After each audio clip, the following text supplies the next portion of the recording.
Cool.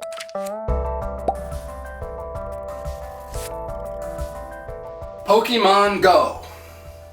I don't know about you guys, but those are the two words that I've heard the most this week, for sure. Pokémon Go is this smartphone app that has absolutely blown up in just about a week. This game has got people walking outside at all hours, looking for Pokemon and trying to catch them all. A big part of the game is to use your strongest Pokemon to help claim gyms that are around the city. And basically, you choose one of three teams that you want to represent: Mystic, Valor, or Instinct. Because these three teams are all fighting for the same gyms, the game has sparked a bit of a friendly rivalry between the three. So I thought it would be great to make a project that helps people proudly identify as whatever team they're on. So today I'm going to show you how I use 3D printing and just a few other materials to make some really nice Pokemon Go badges. Alright, let's go! Okay, so I'm starting the process in Adobe Illustrator, because although I'm making a 3D model, the graphics are two-dimensional. And luckily in this case, someone already made the vector files for the different teams.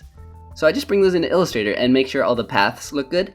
Then I duplicate that layer and offset the paths so that I can have an even border around the entire graphic.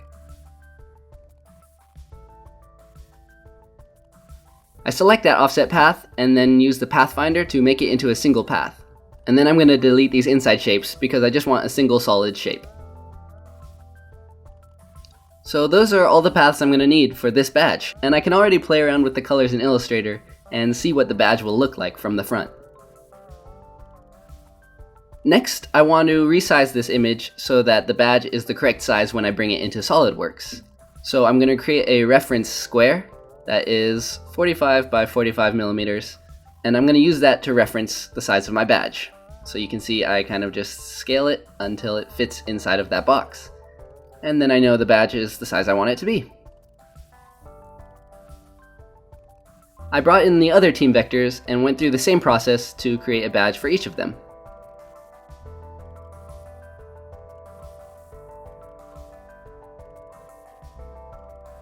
Because my printer has a nozzle width of 0.4 millimeters, I have to make sure that all the graphics are at least 0.4 millimeters thick. So I go through and do a little bit of modification on really thin parts, like this wing section.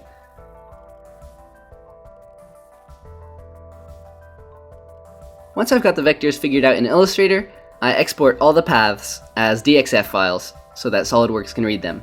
And I'm going to save the foreground and background paths separately for each badge, giving me a total of 6 different DXF files for these 3 badges. Now I can open up SolidWorks and create a new part, and then I'll select the top plane, and I'll use the Insert DXF DWG command to bring in those graphics that I made in Illustrator. When I insert my first DXF, you can see it shows up way up in the corner, but I'm actually not going to center it at the origin because I need this path to align with the other DXF files I bring in later. And as long as I don't move anything, they'll stay lined up based on how I saved them in Illustrator. Now I'm going to go ahead and select the background path for this first badge, and I will extrude downwards 1.6 millimeters. And then I select the foreground graphics and extrude upwards 0.6 millimeters. And that's how I get the raised graphics on this badge. I go ahead and bring in my other paths and do the same thing. And before I send these to the printer, there's just a little bit of cleanup I have to do on some of the lines. Like I mentioned, the printer cannot print anything thinner than 0.4 millimeters, which means it technically can't come to a perfectly sharp point like you see in this Team Instinct logo. But because I cleaned up this file, I can go back and add fillets to the sharpest corners, so they'll print out nicer.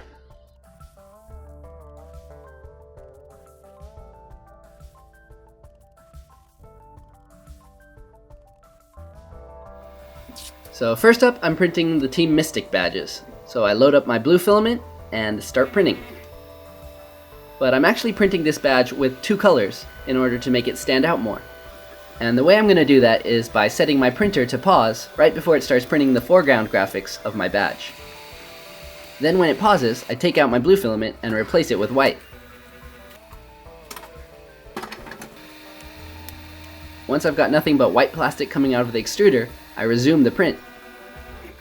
And that's how you can get these cool 2-color prints without needing a dual extruder or any kind of fancy upgrades for your printer.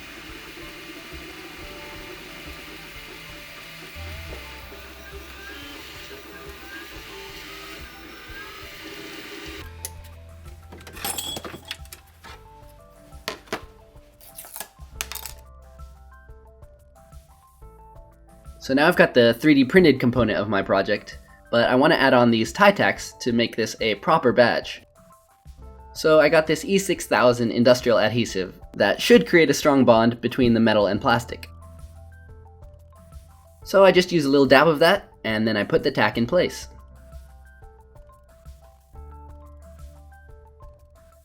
And then of course I write the URL of my website on the back of the pin so that everyone knows where to send their friends when they get tons and tons of compliments on their awesome badge. Once the glue has cured for 72 hours, the badge is ready to be shown off. Alright fellas, now you know what it takes to make these awesome little Pokemon Go badges. If you're playing Pokemon Go, and especially if you're rooting for your team, you should check out the description and you can get a badge of your own. Oh, and I guess a lot of you are wondering which team I'm on. But I made the conscious decision to not reveal that in this video because I don't want to start any silly debates in the comments, you know. But make no mistake, I am on a team, and it is the best. Alright, see you guys.